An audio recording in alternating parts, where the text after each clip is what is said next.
All right, welcome back. So last time, we laid out exactly what the acceleration trap is. This idea that our systems are just moving way faster than we can keep up. We ended on a big question, and today, we're going to tackle it. So what really happens when everything speeds up like this? I mean, this isn't just some abstract idea or a graph in a textbook, right? It's something you can actually feel in your job, in your neighborhood, even inside your own head. And that's what today is all about. We're shifting from the what of the problem to the who. We're going to put a human face on all this pressure and really dig into the very real, very human cost of living in a world that just never stops accelerating. Okay, so let's dive right in. This constant push for speed and efficiency, it's not just about getting our packages faster or having apps that load in a split second.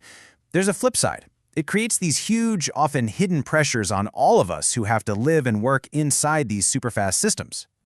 And to really get a grip on this, to see both sides of the coin, we're going to follow the stories of two people. They've never met, they're in totally different lines of work, but believe me, they are both caught in the exact same trap. So on one hand, we've got Neha. She's a corporate office manager, been at it for 15 years, a really stable career. And on the other, there's Ravi, a super talented freelance designer.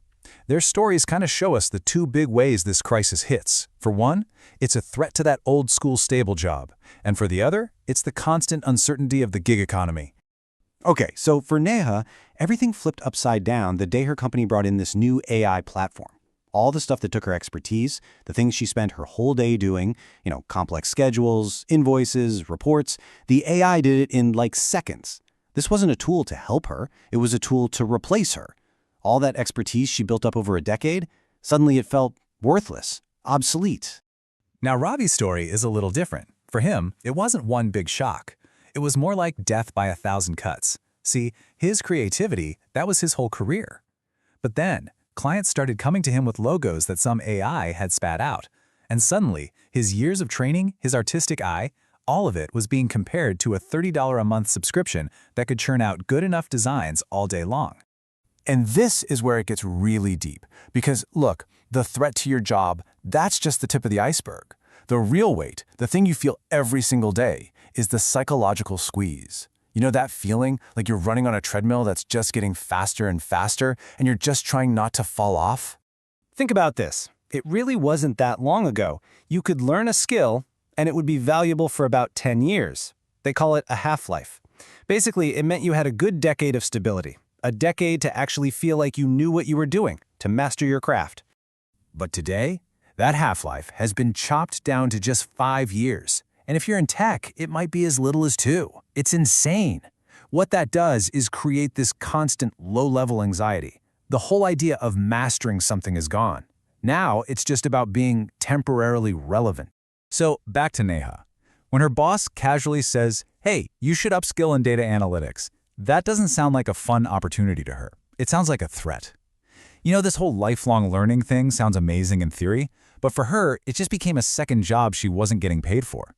We're talking thousands of dollars for courses, being completely exhausted after her actual job, giving up time with her family, and all the while wondering, is this even going to be enough?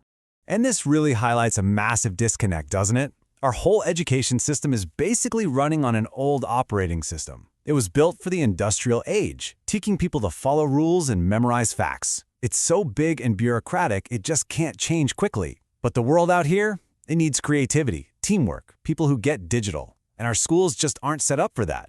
We're literally training kids for a world that doesn't exist anymore. And all this pressure, it doesn't just wear you out. It pushes you into a corner. It isolates you. This constant fight to stay relevant becomes this lonely individual battle. And here's the crazy part. We've never been more connected online, but we feel more alone than ever with these problems. But that anxiety, that individual stress, it doesn't just stay inside our heads. It's like a dye that bleeds out into everything. It starts to affect how we treat each other. It tears at the seams of our communities. It turns a personal problem into a social one. I mean, just look at these numbers. A full 40% of the workforce isn't in a traditional, stable, full-time job anymore. You've got gig workers, freelancers, contractors. Sociologists have a name for this, the precariat.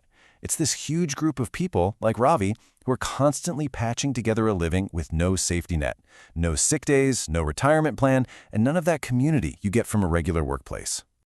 And when you have that much insecurity floating around, it's the perfect recipe for what we can call the blame game. Think about it. The things that are really causing the problem, algorithms, automation, global markets, they're huge, they're invisible. You can't get angry at an algorithm. So our brains, they look for something simpler, something visible.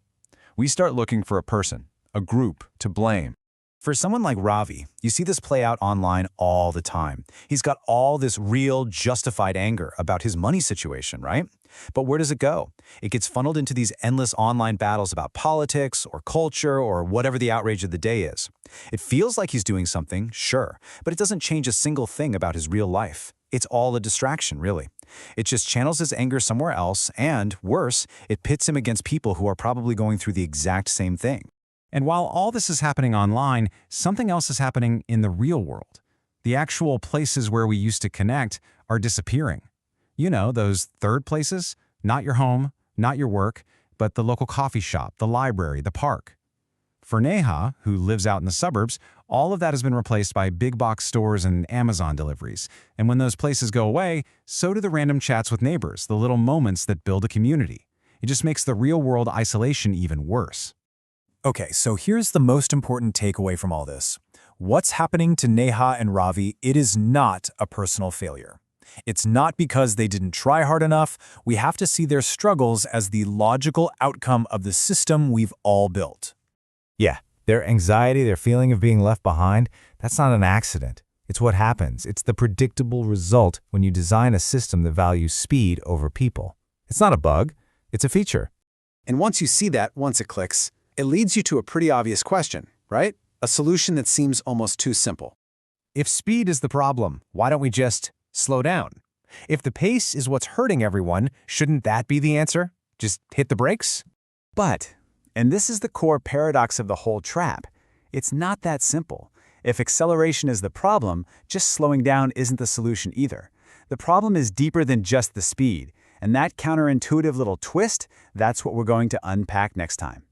So make sure you join us for the final part. We've diagnosed the problem, and next time we're going to talk about the cure. We'll explore what it really takes to escape the acceleration trap for good.